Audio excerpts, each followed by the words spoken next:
كان يا مكان كان في 2 اخوات، آدم وحبيبة.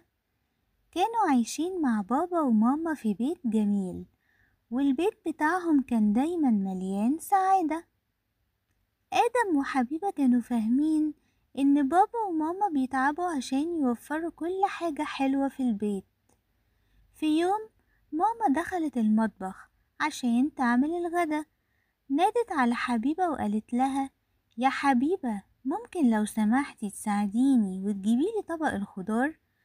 حبيبة سمعت الكلام وقالت: حاضر يا ماما. حبيبة جابت طبق الخضار وقالت لمامتها: اتفضلي يا ماما، ولو محتاجة أي حاجة تانية أنا جنبك ومش هسيبك. مامتها فرحت قوي وقالت لها: تسلم ايدك يا حبيبة. وآدم كان قاعد بيلعب، بابا راح قاله: قوم يا آدم ساعد ماما وهات الأطباق على السفرة. آدم قال: حاضر يا بابا، وراح يساعد مامته. ولما خلصوا الغدا، آدم وحبيبة قعدوا يلعبوا شوية مع بعض. وبعد شوية مامتهم قالت لهم: يا آدم يا حبيبة، كفاية لعب ويلا علشان تذاكروا شوية.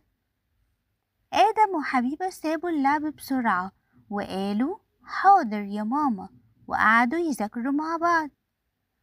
بالليل آدم وحبيبة كانوا بيتفرجوا على فيلم كرتون، نادت عليهم ماما وقالت: يا ولاد، كفاية كده كرتون، يلا كل واحد يروح يجهز شنطته عشان ننام بدري.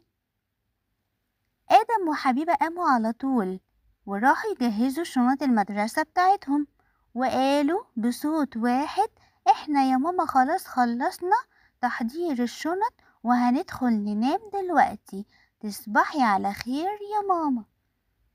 ماما قالت لهم: أحلى حاجة فيكم إنكم بتسمعوا الكلام بسرعة. وباباهم ومامتهم كانوا فخورين بيهم جدا. وتوتة توتة خلصت الحدوتة، حلوة ولا منتوتة؟